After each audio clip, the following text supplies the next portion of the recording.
بسم اللہ الرحمن الرحیم۔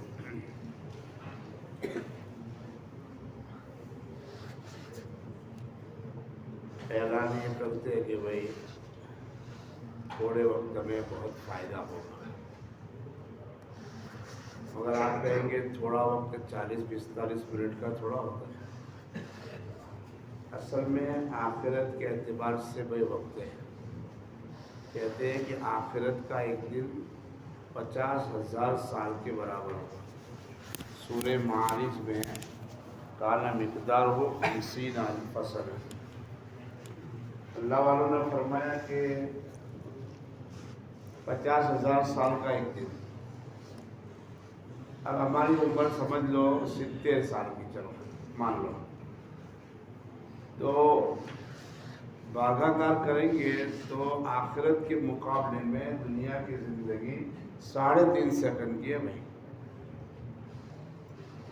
مکبر جب تکبیر کہتا ہے نماز کھڑی کروانے کے واسطے، جب تکبیر پوری ہوتی ہے اور امام صاحب تکبیر اولیٰ کہتے ہیں، بیچ میں کتنا وقت ہوتا ہے؟ بہت مختصر۔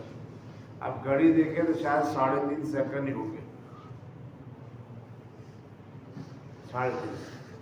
اس لیے وہ وقت ہے بھائی، ہماری دنیا کی 45-50 منٹ ہے نہیں بھائی، برابر نا۔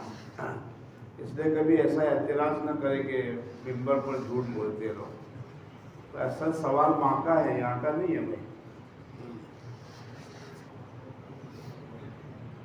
کل قیامت کے دن آدمی پچھتائے گا۔ فضائل ذکر میں حضرت شیخ نے لکھا ہے کہ جو گھڑی اس کی اللہ کی یاد کے بغیر گزری ہوگی اس سے قلب پر افسوس ہوگا۔ ایک لمحہ بھی جو ہے یاد الہی کے بغیر نہ گزرے۔ ماشاءاللہ یہ مجلس بھی ہماری یاد الہی کی مجلس ہے ماشاءاللہ۔ فرشتے ہمیں گھیرے ہوئے ہیں۔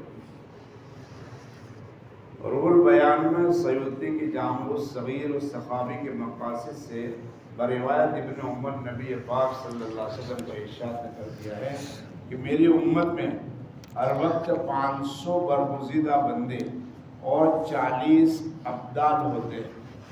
جب کوئی شخص ان میں سے مر جاتا ہے تو فوراً دوسرا اس کی جگہ لے لیتا ہے۔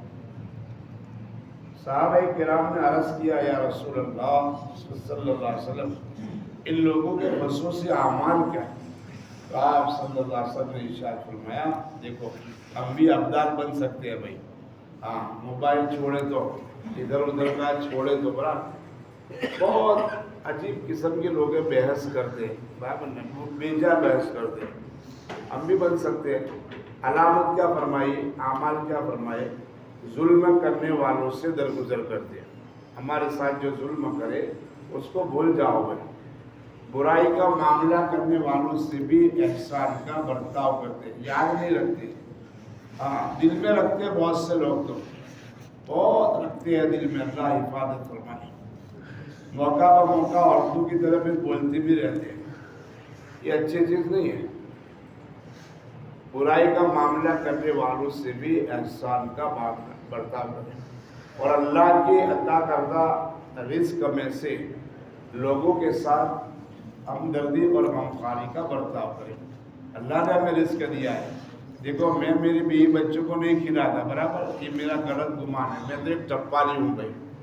پوسٹ مین ہوتا ہے نا، ہاں، کاغذ تو کہیں اور سے آیا ہے مگر اس نے ہم کو کاغذ پہنچایا۔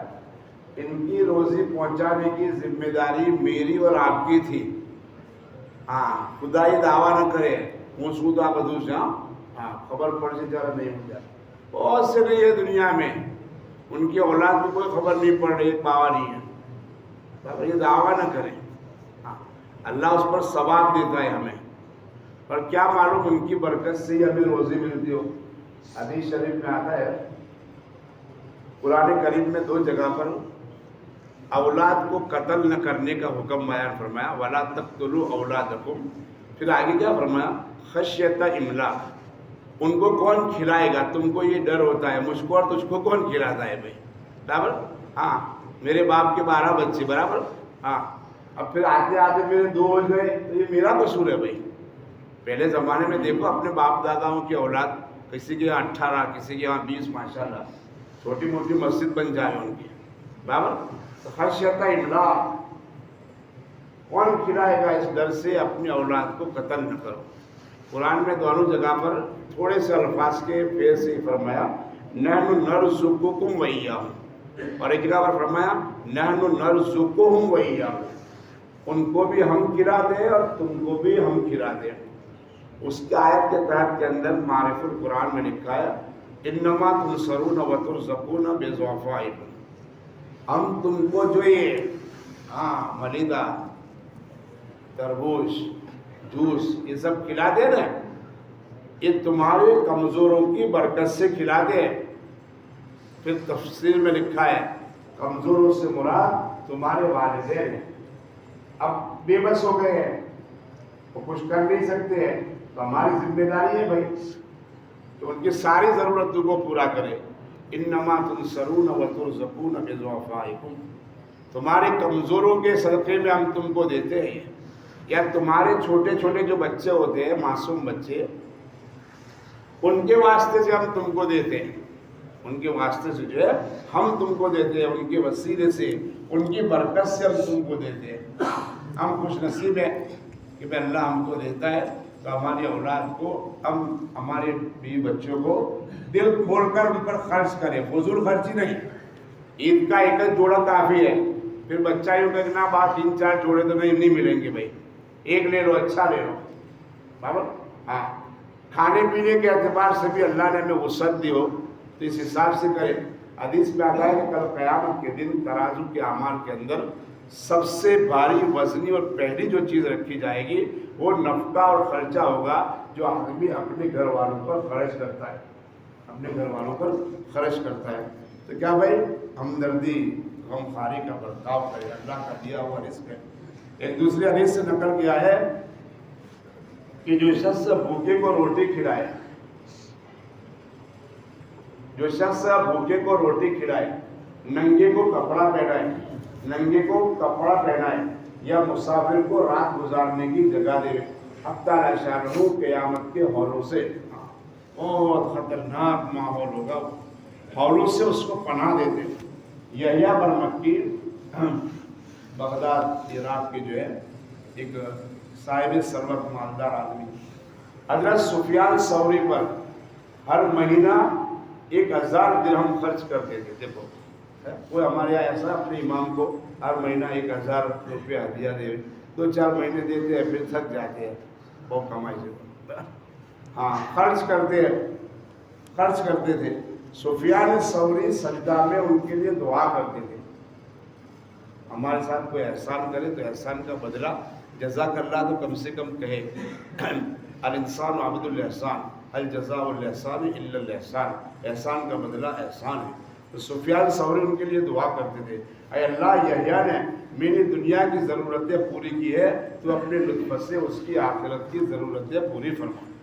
جب یحییٰ کا انتقال ہوا تو لوگوں نے خواب میں ان سے پوچھا کیا گزری، انہوں نے کہا سفیان کی دعا کی بدولت مغفرت ہو گئی۔ کتنا سستا سودا ہے۔ اس کے بعد نبی پاک صلی اللہ علیہ وسلم نے روزہ افطار کرانے کی فضیلت بیان فرمائی۔ ایک روایت میں آیا ہے کہ جو شخص حلال کمائی سے، سب سے پہلی شرط حلال کمائی، حرام کا ہو تو بالکل مت کھلاؤ کسی کو بھی، برابر میں تو کہتا ہوں کتے کو بھی مت کھلاؤ، دفن کر دو اس کو۔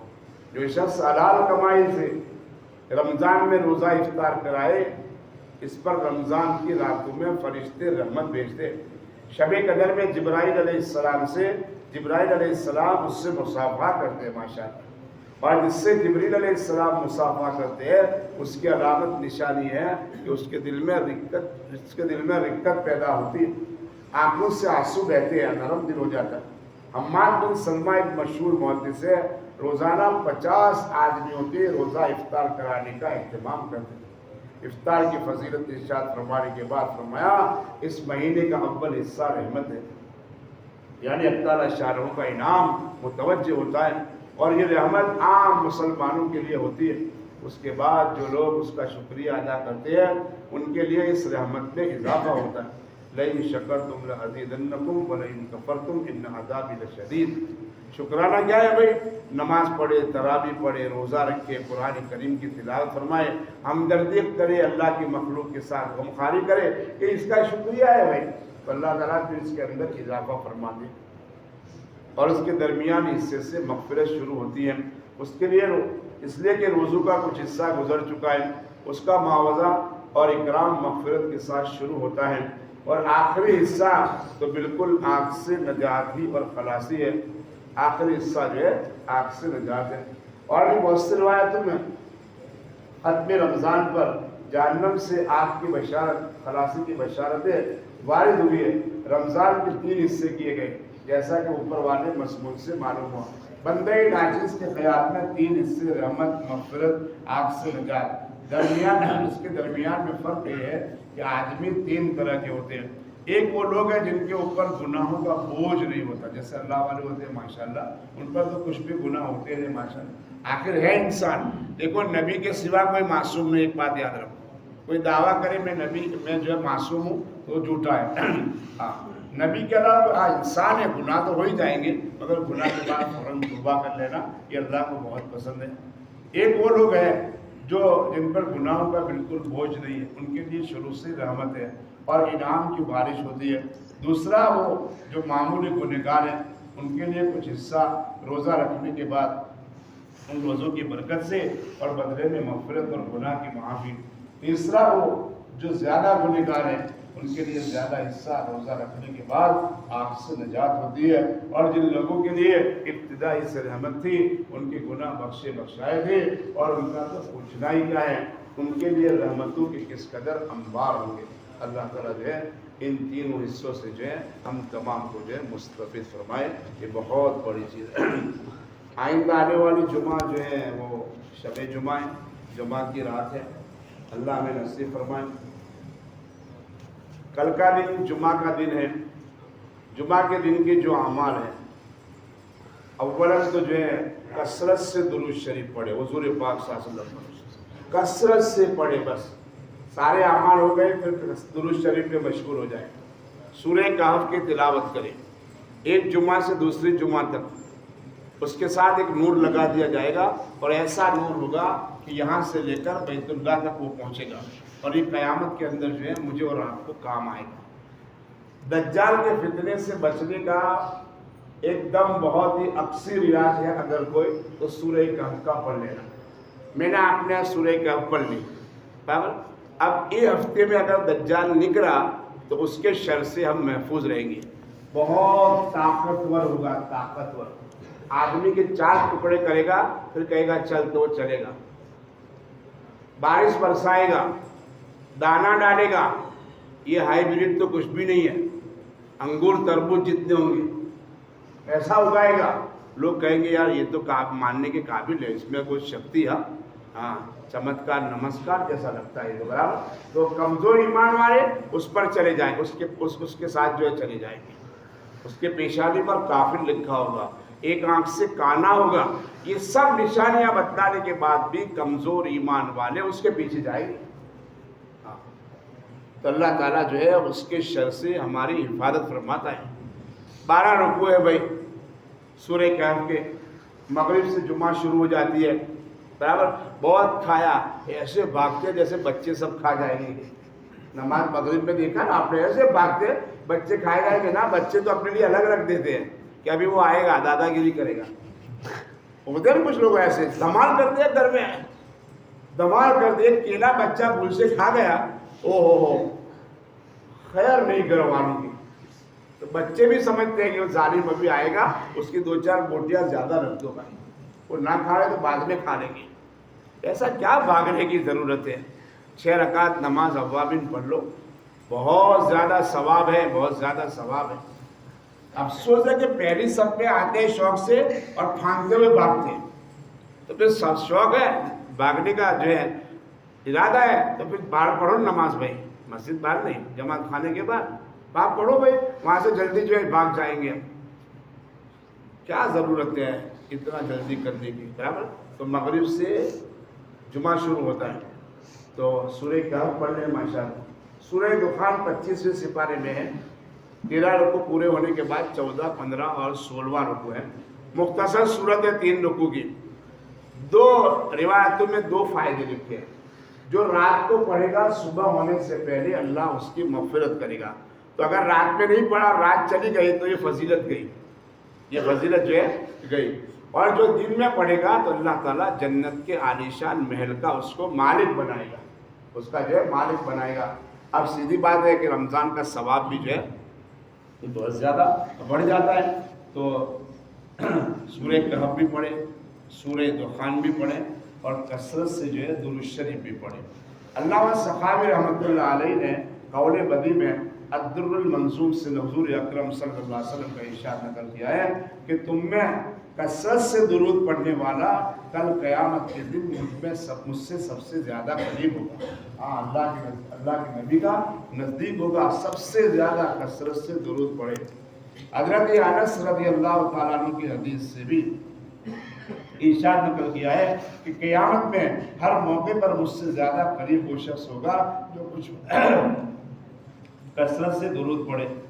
فصل دوم کی حدیث نمبر 3 میں یہ مضمون آ رہا ہے، حضور پاک صلی اللہ علیہ وسلم کا ارشاد نقل کیا ہے کہ مجھ پر کثرت سے درود بھیجا تھا، مجھ پر کثرت سے یعنی زیادہ، اس لیے کہ قبر میں ابتداً میرے بارے میں سوال کیا جائے گا۔ اب نبی سے ہم مانوس ہو جائیں گے تو نبی کے بارے میں جواب صحیح دیں گے۔ ایک روایت میں آتا ہے کہ قبر میں حضور پاک صلی اللہ علیہ وسلم کو دکھایا جائے گا اور کہا جائے گا اس شخص کے بارے میں تو کیا کہتا ہے۔ اگر نبی والی زندگی ہوگی، نبی والی زندگی ہوگی، ایک بات یاد رکھو، میرے اشارے بھی دیکھتے رہنا، برابر نا؟ ہاں، نبی والی زندگی، نبی والا چہرہ ہوگا، نبی پر کثرت سے درود پڑھیں گے، آدمی فوراً کہے گا ھذا نبینا محمد صلی اللہ علیہ وسلم، اوہ یہ تو میرے نبی حضرت محمد صلی اللہ علیہ وسلم ہے۔ حالانکہ میں نے اور آپ نے کبھی دیکھا نہیں ہے۔ دعا کرو اللہ تعالیٰ جو ہے اس مبارک ذات کا چہرہ ہم تمام کو جو ہے خواب میں دکھا دے، نصیب فرما دے۔ تو فرمایا حضور پاک صلی اللہ علیہ وسلم نے کہ قیامت میں قبر میں ابتداء تم سے میرے بارے میں سوال کیا جائے گا۔ ایک دوسری حدیث میں ہے کہ مجھ پر درود بھیجنا قیامت کے دن صراط کے اندھیرے میں نور ہے، اور اندھیرا اللہ حفاظت فرمائے۔ اور جو یہ چاہے کہ اس کے اعمال بہت بڑی ترازو میں تلے، اس کو چاہیے کہ مجھ پر کثرت سے درود بھیجے۔ ایک حدیث میں حضرت انس سے نقل کیا ہے کہ سب سے زیادہ نجات والا قیامت کے دن اس کے ہولوں سے، ہول کا معنی ڈر، گھبراہٹ، ایک دم بھینکر جگہ پر کوئی ہم کو چھوڑ کر چلا ہے تو کتنا بھی جو ہے شیر دل بھی ہوگا نا، وہ بھی گھبرا جائے گا، وہ بھی جو ہے ڈر جائے گا۔ تو قیامت کی ہولناکیوں کے اندر جو ہے اور اس کے مقامات سے وہ شخص ہے جو دنیا میں سب سے زیادہ مجھ پر درود بھیجے۔ حضرت انس سے نقل کیا ہے کہ حضور پاک صلی اللہ علیہ وسلم نے فرمایا مجھ پر درود کی کثرت کیا کرو، وہ عرش کے سائے میں ہوگا، جو درود پڑے گا عرش کے سائے میں۔ علامہ سخاوی نے ایک حدیث میں حضور پاک صلی اللہ علیہ وسلم کا ارشاد نقل کیا ہے کہ 3 آدمی قیامت کے دن اللہ کے عرش کے سائے کے نیچے ہوں گے، یعنی 3 قسم کے لوگ، 3 آدمی یعنی 3 قسم کے، جس دن اس کے سائے کے علاوہ کسی چیز کا سایہ نہ ہوگا۔ ایک وہ شخص ہے، سننا ذرا، جو کسی مصیبت زدہ کی مصیبت اٹھائے، پریشان حال ہے بیچارہ، آپ کے پاس آیا، رمضان بڑا سخت گزر رہا ہے، اگر آپ تھوڑی میری مدد کر دو، اور ماشاءاللہ ہم اس پوزیشن میں ہیں کہ اس کی ہم مدد کر سکتے ہیں، پھر بھی ہم بہانے بناتے ہیں، ابھی مسئلہ ٹیڑھا ہے وغیرہ وغیرہ، برابر میں بولنا نہیں چاہتا کہ ہم کیسے جواب دیتے ہیں، برابر میں، ہاں وہ چلا جائے گا، ہو سکتا ہے کہ وہ غیور ہو، برابر ہے، کوئی اس کی ضرورت کو جو ہے پورا کر دے گا۔ تو فرمایا جو کسی مصیبت زدہ کی مصیبت کو ہٹائے۔ دوسرا وہ جو ہے میری سنت کو زندہ کرے، حضور پاک صلی اللہ علیہ وسلم کے مبارک طریقوں کو جو ہے فرمایا کہ زندہ کرے۔ مسجد میں آؤ سیدھے پیر سے آؤ، مسجد سے جاؤ تو الٹے پیر سے جاؤ، اس سنت کو زندہ کرنے کا ثواب ہے۔ لوگ ملے سلام کرو، کھانا کھانے کے لیے بیٹھے ہو، دعا پڑھو بسم اللہ والا برکت اللہ، بیت الخلاء میں آدمی جائے الٹے پیر سے داخل ہو، سیدھے پیر سے نکل جائے، دعا پڑھ لے اللہم انی اعوذ بک من الخبث والخبائث۔ اتنا بھی ہائی فائی بیت الخلاء بنایا ہو، ہائی فائی تو نہیں کہہ سکتا برابر، ہاں بہت بہترین بنایا ہو، مگر اس کے اندر ناپاک جنات عورتیں اور مرد رہتے ہیں، ناپاک جنات اور مرد رہتے ہیں۔ فرمایا جب آدمی سطر کھولتا ہے تو شیطان اس کو دیکھتے رہتے ہیں۔ حدیث میں آتا ہے کہ جب آدمی بیت الخلاء کے باہر درود شریف پڑھے اور دعا پڑھے اللہم انی اعوذ بک من الخبث والخبائث، تو اس کے اور وہ خبیثوں کے درمیان میں پردہ ہو جاتا ہے، پردہ ہو جاتا ہے. اور جب وہاں سے نکلے تو جب سخت پیشاب لگتی ہے یا بیت الخلا لگتی ہے آدمی کیسا پریشان ہوتا ہے, پاگل ہوتا ہے. بابر نے ایک آدمی عربستان گیا, بابر نے, اب اس کو عربی تو آتا نہیں تھا بابر نے, مگر اس کو بیت الخلا کی سخت حاجت ہوئی تو بھاگتا ہوا جا رہا تھا. عرب ملے, کیف حالک یا شیخ, بیت الخلا بیت الخلا. برابر وہ کیف حالک کا پوچھتا ہے کیسا حال ہے, تو بیت الخلا کا ہے وہ بتاؤ, ابھی حال بال مت پوچھو میرا. برابر. ہاں, آدمی کتنا پریشان ہوتا ہے, آدمی کتنا پریشان ہوتا ہے, جب وہاں سے فارغ ہوتا ہے تو کتنا اچھا لگتا ہے. تو کیا فرمایا, غفران, معاف کر دے مجھے. الحمدللہ الذی اذهب عنی الاذی وعافانی. فرمایا تمام تعریف ہے اس اللہ کے لیے جس نے مجھے گندگی کو دور مجھ سے گندگی کو دور فرمایا. گندگی ہے وہ پاک رہو. ان اللہ یحب التوابین ویحب المتطہرین. اللہ بہت زیادہ پاک رہنے والوں کو پسند کرتے ہیں. مسجد کی نالی میں ہم تھوکتے ہیں, بلغم ڈالتے ہیں, اللہ کے بندو پانی تو ڈال دو. گٹکا کھایا ہے, جاجروں میں مسجد کے ڈال دیتے ہو, گھر میں ہمت کو تو ڈالو. تو آئے گی کھڑی کھڑی جاجروں صاف کروائے گی ہمارے پاس. یہ کیا کرتا ہے ظالم, سمجھ میں نہیں آتا ہے. ہماری ساری پیڑھیاں اندر, ساری گندگی اندر, مسجد میں گندگی, اللہ کے گھر میں گندگی کرتے ہو, شرم آنی چاہیے. پانی ڈالو بھائی, حوض ہے ماشاءاللہ ہمارا, بہت سارے جو ہے نل ہے ماشاءاللہ, پانی ڈالو. 2 چمچ زیادہ جو ہے آدمی فرمایا کہ جو ہے ڈال دیں. اذهب عنی الاذی, جس نے ہم سے گندگی کو دور کیا, وہ عافانی, اور عافیت بخشی. کتنی بہترین جو ہے فرمایا کہ دعا ہے. تو یہ دعا پڑھیں گے تو سنتیں زندہ کریں گے. اس زمرے میں ہمارا شمار ہو جائے گا بھائی, ہمارا جو ہے شمار ہو جائے گا ماشاءاللہ. تو دوسرا کون شخص جو میری سنت کو زندہ کرے. تیسرا وہ شخص ہے جو میرے اوپر کثرت سے درود شریف پڑھے. یہ 3 قسم کے لوگوں کو اللہ عرش کے سائے کے نیچے فرمایا جگہ نصیب فرمائے گا. ایک حدیث میں علامہ سخاوی حضرت ابن عمر کے واسطے سے رسول پاک صلی اللہ علیہ وسلم کا ارشاد نقل کرتے ہیں. 2-5 منٹ زیادہ ہو جائے تو معاف فرمانا. فرمایا کہ جو ہے ارشاد نقل کرتے ہیں کہ اپنی مجالس کو یعنی بیٹھکوں کو درود شریف کے ساتھ مزین کیا کرو. گپا شپی نہیں بھائی, ادھر ادھر کی باتیں نہیں. باتیں ہو گئی, اب پھر سے بھائی درود شریف. اللہم صلی وسلم علی نبینا محمد وصلی اللہ علی النبی الکریم. یہ مختصر سے درود شریف ہے اور بڑے جو ہے فائدے والے ہیں. اس لیے مجھ پر درود پڑھنا تمہارے لیے قیامت میں نور ہے. اللہ سخاوی نے قوت القلوب سے نقل کیا ہے کہ کثرت سے یعنی کثرت سے پڑھنے کی کم سے کم مقدار 300 مرتبہ درود شریف ہے. تو انشاءاللہ اس رات میں اور دن میں کم سے کم 300 مرتبہ ضرور درود شریف پڑھیں گے انشاءاللہ. بہتر تو درود شریف وہ ہے جو نماز میں پڑھتے ہیں, جس کو درود ابراہیمی فرمایا. مفتی خانپوری صاحب نے اس کے بعد یہ بھی لکھا ہے کہ زیادہ سے کم جو ہے 1000 مرتبہ درود شریف پڑھے حضور پاک صلی اللہ علیہ وسلم پر. وصلی اللہ علی النبی الکریم, وصلی اللہ علی النبی الکریم. اللہم صلی علی محمد, یہ شارٹ درود شریف ہے. نوٹ تو 500 کی پکڑتا ہے اور درود شریف میں شارٹ ڈھونڈتا ہے. برابر, تو ٹھیک ہے اللہ منظور کر لے گا. برابر نے جیسا وہاں بڑا پکڑنے کا پسند کرتا ہے تو یہاں بھی درود شریف لمبا پڑھے, درود صلاۃ التنجیہ پڑھے, لمبا درود شریف پڑھے, جس سے اللہ رب العزت خوش ہو جائے, اس کا نبی خوش ہو جائے. تو کم سے کم 300 مرتبہ. حضرت اقدس گنگوئی قدس سرہ اپنے متوسلین کو 300 مرتبہ درود شریف پڑھنے کو کہتے ہیں. علامہ سخاوی نے ان اول الناس کے ذیل میں لکھا ہے. ابن حبان نے اپنی صحت صحیح میں حدیث سے بالا کے بعد لکھا ہے کہ اس حدیث سے ظاہر ہوتا ہے اس بات پر کہ قیامت کے دن نبی پاک صلی اللہ علیہ وسلم کے قریب سب سے زیادہ محدثین ہوں گے. ہاں, جو حدیث کو پڑھانے والے یا پڑھنے والے بچے ہیں. برابر نے آگے سننا ذرا, ہم بھی اس میں آ جائیں گے محدثین میں انشاءاللہ. اس لیے کہ یہ سب حضرات سب سے زیادہ درود شریف پڑھنے والے ہیں. اسی طرح ابو عبیدہ نے بھی کہا ہے کہ اس فضیلت کے ساتھ حضرات محدثین خاص ہے. اس لیے کہ جب وہ حدیث نقل کرتے ہیں یا لکھتے ہیں تو حضور پاک صلی اللہ علیہ وسلم کے پاک نام کے ساتھ درود شریف ضرور لکھا کرے, یعنی صلی اللہ علیہ وسلم. ایسا لکھے سا وا نہ لکھے, برابر نہیں, شارٹ میں سا ہوا, برابر نہیں.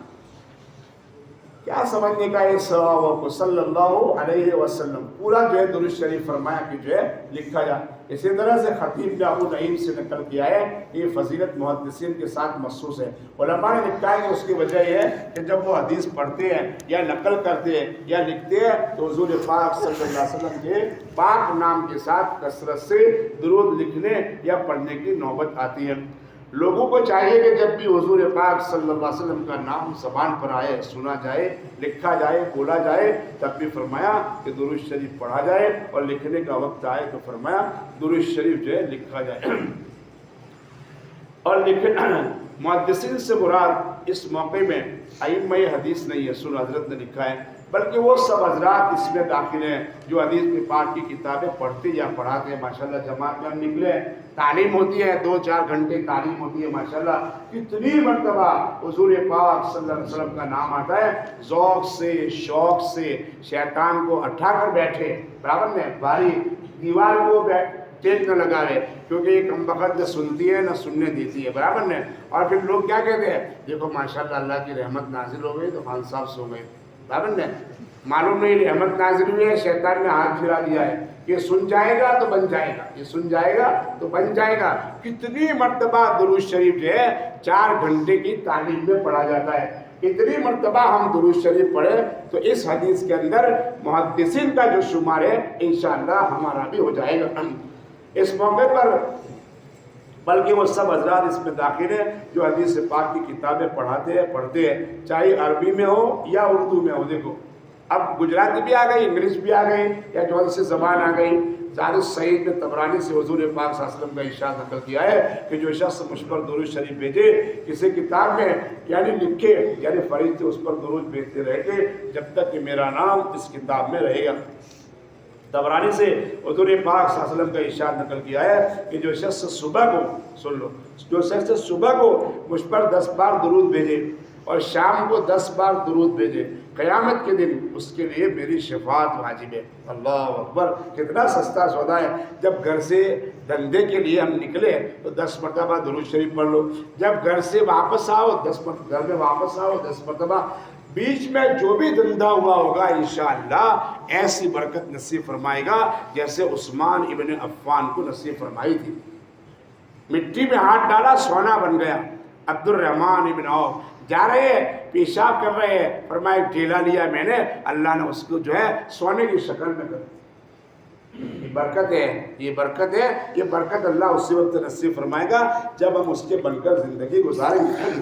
اور امام مستغفری سے حضور پاک صلی اللہ علیہ وسلم کا ارشاد نقل کیا ہے کہ جو کوئی ہر روز 100 مرتبہ درود بھیجے اس کی 100 ضرورتیں پوری ہوگی، 30 دنیا کی اور 70 آخرت کی. اللہ تعالی ہم کو جو ہے کثرت سے نبی پاک صلی اللہ علیہ وسلم پر درود شریف پڑھنے کی توفیق نصیب فرمائے. آج صبح کی نماز میں امام صاحب نے سورہ فتح، انا فتحنا لک فتحا مبینا، بزرگوں کے معمولات میں لکھا ہے، ہو سکے تو کرنا چاہیے کہ فجر کے بعد سورہ یاسین شریف پڑھیں، ظہر کی نماز کے بعد سورہ فتح پڑھیں، عصر کی نماز کے بعد سورہ نبا یعنی اما یتساءلون پڑھیں، مغرب کی نماز کے بعد سورہ واقعہ پڑھیں، اور عشاء کی نماز کے بعد سورہ ملک پڑھیں. بہت بڑے بڑے فائدے ہیں. آپ 40 دن پابندی کے ساتھ پڑھتا دیکھو، انشاءاللہ یہ صورتیں آپ کو منہ پر ہو جائیں گی، آپ کو جو ہے منہ پر. اور صحیح پڑھو. میں غلط پڑھتا ہوں، سالوں سے جو ہے 19 پارے کے ایک رکوع کے اندر میری بھول جاتی تھی تراویح میں، مگر مجھے خبر ہی نہیں کہ میری یہ بھول ہے. مگر اپنے جو کھولا امام صاحب تراویح پڑھاتے، ایک مرتبہ بھول نکالی، میں ماننے کو تیار نہیں تھا، سالوں سے بھول جاتی. زبردست زیر پیش کی، برابر ہے. قرآن بتایا کہ دیکھو تمہاری یہ بھول ہے. بس ہم تو جیسا پڑھتے ہیں ویسا قاری عبدالصمد عبد الباسط پڑھتے ہیں. بس ہم کو تو لگتا ہے کہ سدیس اور سوریم پڑھ رہے ہیں. بھائی بہت ساری بھولیں ہیں میری اور تیری، میری اور تیری. اس لیے جماعت میں جو حلقے بنتے ہیں نا اس کو برا مت جانے، ہاں، اور جو حلقے میں بیٹھتے ہیں جن کو نہیں آتا ہے ان کی مذاق نہ کریں. دیکھو یہ نبوی عمل ہے، حضور پاک صلی اللہ علیہ وسلم کے زمانے کا یہ عمل ہے. اللہ کے نبی کے زمانے میں مسجد نبوی میں سیکھنے سکھانے کے جو ہے عمل ہوا کرتے تھے. اس لیے جو ہے خوب دھیان دے کر قرآن کریم کو سیکھے، حافظ رکھے. اگر اللہ نے پیسے دیے ہوں حافظ رکھے کہ حافظ صاحب مجھے سکھلاؤ. برابر نا. حافظ صاحب جو پڑھائے وہ پڑھنے کا. ہم 4 مہینے گئے تھے تو 2 بڑے میاں ہمارے حوالے کیے تھے کہ مولانا ذرا ان کو پڑھانا. تو وہ روزانہ نیا سبق لے کر آئے. میں کہا صاحب یہ کیا؟ کہ وہ تو بعد میں کر لیں گے. تو جب آئے تب تک ایک صفحہ بھی نورانی قاعدہ کا نہیں ہوا تھا. معاملہ حافظ صاحب کے تابع ہونے کا ہے. ہم اس کو ہمارے تابع نہ کریں, ہمارے تابع جو ہے نہ کریں, ہم حافظ صاحب کے جو ہے تابع ہو جائے تو انشاءاللہ قرآن کریم اور اوراد جو ہے ہمارے سب کے سب انشاءاللہ جو ہے صحیح ہو جائیں گے. تو یہ بزرگوں کے معمولات ہیں. سورہ یاسین, سورہ فتح, سورہ نبا, سورہ واقعہ اور سورہ تبارک الذی. 30 آیتوں کی صورت ہے. عذاب قبر سے سب سے زیادہ نجات دلانے والی یہ صورت ہے. لقد صدق اللہ رسولہ الرؤیا بالحق لتدخلن المسجد الحرام ان شاء اللہ آمنین محلقین رؤوسکم ومقصرین لا تخافون فعلم ما لم تعلموا فجعل من دون ذلك فتحا قریبا والذی ارسل رسولہ بالہدى ودین الحق لیظہرہ علی الدین کلہ وکفى باللہ شہیدا. محمد الرسول اللہ. حضور پاک صلی اللہ علیہ وسلم کا نام محمد, زمینوں میں آسمانوں میں احمد ہے. قرآن میں 4 مرتبہ محمد آیا ہے. 4تھے پارے میں وما محمد الا رسول. 22ویں پارے میں ما کان محمد ابا احد من رجالکم ولکن رسول اللہ وخاتم النبیین. اور یہ محمد الرسول اللہ, اور 4تھا میں بھول گیا ہوں, دیکھ کر بتلا دوں گا. تو محمد الرسول اللہ. لقد صدق اللہ رسولہ الرؤیا بالحق. اللہ نے سچ کر دیا اپنے رسول صلی اللہ علیہ وسلم کے خواب. بے شک تم داخل ہو کر رہو گے مسجد حرام میں اگر اللہ نے چاہا, آرام سے بال مونڈتے ہوئے, اپنے سروں کے اور کترتے ہوئے بے کھٹکے. اللہ نے چاہا قریب وقت آ گیا ہے, پھر جانا وہ جو تم نہیں جانتے. فعلم ما لم تعلموا, پھر مقرر کر دی اس سے پیچھے ایک نزدیک کی فتح. تفسیر میں سب آ جائے گا. ابھی وہی ہے جس نے بھیجا اپنا نبی سیدھے رستے پر اور سچے دین پر, تاکہ اوپر رکھ کے اس کو ہر دین سے, نبی کا دین سب سے, اور کافی اللہ تعالیٰ ثابت کرنے والا محمد الرسول اللہ. اللہ کا جو لوگ اور جو لوگ اس کے ساتھ ہے زور آور ہیں کافروں پر, مسلمان جو ہے کفاروں پر سخت ہوتے ہیں. اپنے اندر چھڑیاں نہیں نکال لیں گے, وہاں نکال لیں گے, وہاں نکال لیں گے, وہاں تو چپل ہاتھ میں ہوتے ہیں ہمارے. برابر نہیں, بزدل ہیں ہم. محلے میں کیسا لڑتے ہیں لوگ, پاس تو دیکھا ہے نا آپ نے, ابھی ختم ہو جائے گا محلہ, ایسا لگتا ہے. برابر نہیں. رحماء بینہم, اندر تو بہت نرمی رکھو. اشداء علی الکفار, ان کے مقابلے میں جب جانا ہو تو فرمایا کہ آدمی سخت رہے. تو زور آور ہے کافروں پر, نرم ہے آپس میں. تو دیکھے گا کبھی ان کو رکوع میں سجدے میں, اور کیا کریں گے وہ رکوع اور سجدے میں اللہ کا فضل ڈھونڈتے ہیں. ہاں مسلمان کی صفت ہے, مسجد میں آئے 2 رکعت نماز تحیۃ الوضو اور 2 رکعت نماز تحیۃ المسجد پڑھے. برابر ہے, نماز پڑھے اپنے والدین کے لسان ثواب کے واسطے. روزانہ کم سے کم 2 رکعت نماز جو ہے ان کی جو ہے لسان ثواب کے واسطے نفل نماز پڑھ کر ان کو جو ہے ثواب بھیجیں. رکعاً سجدا یبتغون فضلا من اللہ. ہاں, اور اس کی خوشی سے ان کے چہروں کے اوپر منہ پر نشان پڑے ہوتے ہیں سجدے کے اثر سے. یہ شان ہے اس کی تورات میں, اور مثال ہے ان کی اور مثال ہے ان کی انجیل کے اندر. فرمایا کہ جیسے کھیتی کے نکالا اپنا مٹھا, پھر اس کی کمر مضبوط, اس کو جو ہے مضبوط کی, پھر موٹا ہوا, پھر کھڑا ہو گیا اپنی طاقت پر. خوشی لگتی ہے کھیتی والوں کو, تاکہ جلائے اس سے جی کافروں کے. تفسیر میں ساری باتیں آئے گی, ترجمہ پڑھنا ضروری ہے. وعدہ کیا ہے اللہ نے ان سے جو یقین لائے اور کیے ہیں بھلے کام. ایمان والوں کے ساتھ اللہ نے وعدہ کیا ہے, ایمان بھی ہو اور اعمال صالحہ بھی ہو. کس کا وعدہ کیا ہے؟ سب سے پہلے تو مغفرت کا, مغفرتوں و اجر عظیمہ, اور بہت بڑے ثواب کا اللہ رب العزت نے فرمایا اور وعدہ فرمایا. اللہ رب العزت نے نبی کریم صلی اللہ علیہ وسلم کا خواب سچا فرمایا. تفسیر ذرا دیکھیے, ابتدائی صورت میں آ گیا ہے کہ مدینہ منورہ میں حضور پاک صلی اللہ علیہ وسلم نے خواب دیکھا تھا کہ ہم مکہ میں داخل ہوئے. ہم کہاں داخل ہوئے تھے؟ مکہ میں. اور سر منڈا کر اور بال کتروا کر حلال ہو رہے ہیں. جب مکہ میں داخل ہوئے اور جب عمرہ ہو جاتا ہے تو عمرہ کے اعمال میں سے ایک عمل یہ بھی ہے کہ آدمی کیا کرائے بھائی؟ سر منڈائے. برابر نہیں؟ ہاں، الگ کروائے یا قصر کروائے. ایک دم کٹوا بھی سکتا ہے بالکل سے صاف, یا پھر جو ہے چھوٹے چھوٹے بال بھی جو ہے کروا سکتا ہے, تب جا کر جو عمرہ پورا ہوگا, ورنہ دم لازم آ جائے گا. تو فرمایا کہ ہم کر رہے ہیں. ادھر اتفاق سے آپ کا ارادہ اسی سال عمرہ کا ہو گیا. خواب دیکھا آپ نے, پھر آپ نے ارادہ بھی فرمایا. صحابہ نے عموماً یہ خیال جما لیا کہ اسی سال ہم مکہ پہنچیں گے اور عمرہ ادا کریں گے. اس وقت صلح مکمل ہو کر حدیبیہ سے واپسی ہوئی. آپ کے عمرہ کے لیے تشریف لے گئے, مگر مقام حدیبیہ پر مشرکین مکہ نے آپ کو مکہ میں داخل نہیں ہونے دیا. فرمایا کہ نہیں ہوگا. بہت ساری باتیں, لمبی چوڑی باتیں. اللہ کے نبی علیہ السلام نے ان کی ساری شرطیں مان کر صلح کر لی. صحابہ کو تو بہت غصہ آ رہا تھا کہ ناپاک نطفے کے ہمارے سامنے, ہمارے نبی کے سامنے آ کر ایسی سخت کنڈیشن کرتے ہیں. اللہ کے نبی نے فرمایا چپ ہو جاؤ, چپ ہو جاؤ, ابھی ہم دب گئے ہیں, مگر ایسی جیت ہوگی کہ کفار ہمیشہ کے لیے دب جائے گا. کفار ہمیشہ کے لیے جو ہے دب جائے گا. اور واقعیتاً ایسا ہو گیا کہ کفار کے لیے فرمایا وَلَا يَقْرَبَنَّ بَعْدَ الْمَسْجِدِ الْحَرَامِ. فرمایا اس سال کے بعد اب کوئی بھی کافر جو ہے مسجد حرام میں نہیں آئے گا, اور آج تک نہیں آیا ہے. کل کیا ہوگا وہ اللہ جانے, آج تک نہیں آیا. تو کیسی جو ہے ہار ہوئی اور مسلمانوں کی کیسی جو ہے جیت ہوئی. اس لیے کبھی آپس کا کوئی معاملہ ہو نا تو ضد نہیں کرنے کی.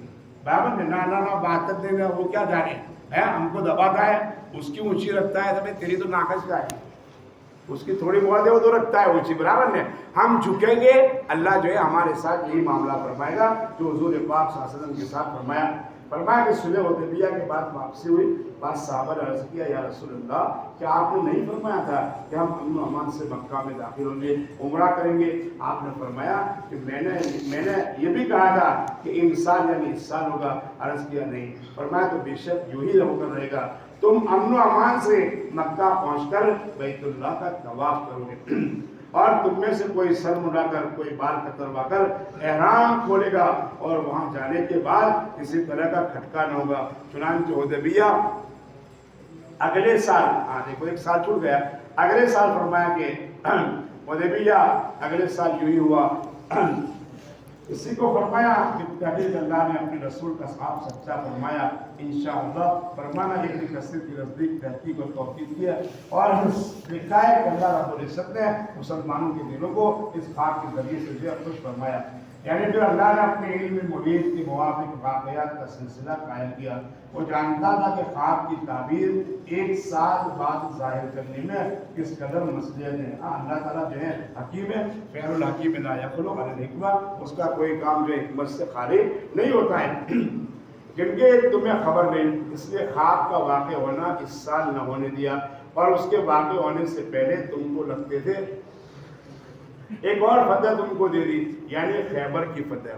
بہت بڑا قلعہ جو خیبر کا تھا, اللہ رب العزت نے جو فرمایا اس سے پہلے فرمایا اس کو فتح فرمایا. اور صلح حدیبیہ جسے صحابہ فتح مبین کہتے تھے, جیسا کہ سورہ حاضہ کے پہلے فائدے میں ہم لکھ چکے ہیں.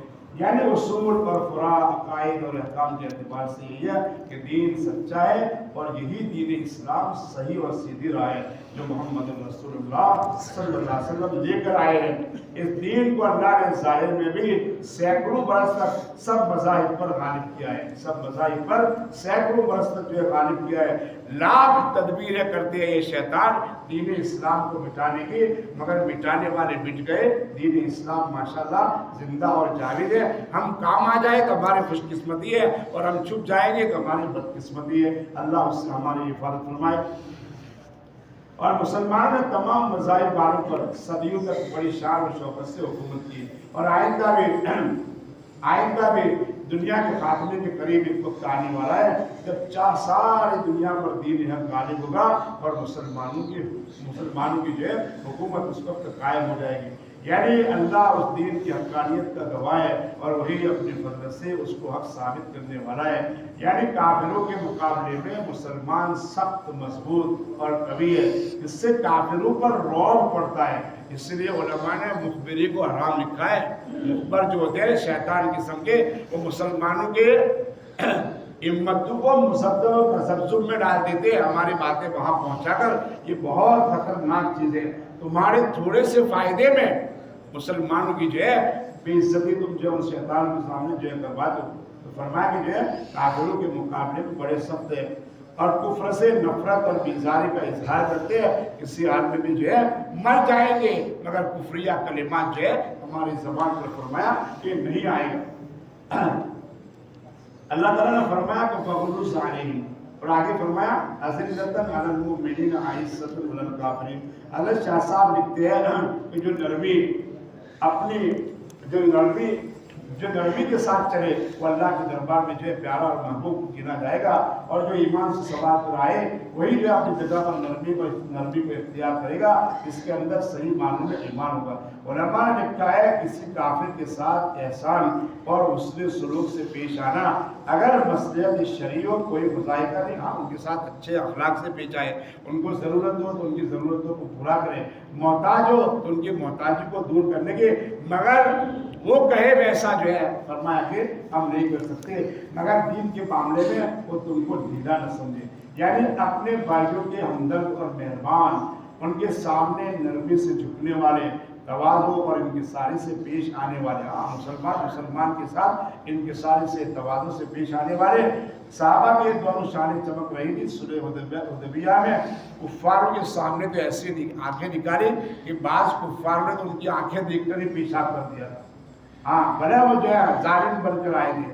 یعنی دوسری صفت مسلمانوں کے بیان فرمائی، یعنی وہ کثرت سے جو ہے نماز پڑھتے ہیں، جب دیکھو رکوع میں سجدے میں پڑے ہوئے اللہ کے سامنے نہایت اخلاص کے ساتھ وظیفہ ابدیت ادا کر رہے ہیں، زیادہ ریا اور دکھلاوا نہیں کر رہے ہیں، بس اللہ کے فضل و کرم اور اس کی خوشنودی کی تلاش میں نمازوں کا سلسلہ جاری ہے۔ یعنی نمازوں کی پابندی یاد رکھو، نمازوں کی پابندی، خصوصاً تہجد کی نماز نیت کرو انشاءاللہ، جیسے رمضان میں پڑھتے ہیں، ہر روز دعا مانگو اللہ سے، اے اللہ آج تو نے مجھے تہجد نصیب فرمائی، میری زندگی کے آخری سانس تک جو ہے مجھ کو اور میری اولاد کو تہجد کی دولت سے مالا مال فرما۔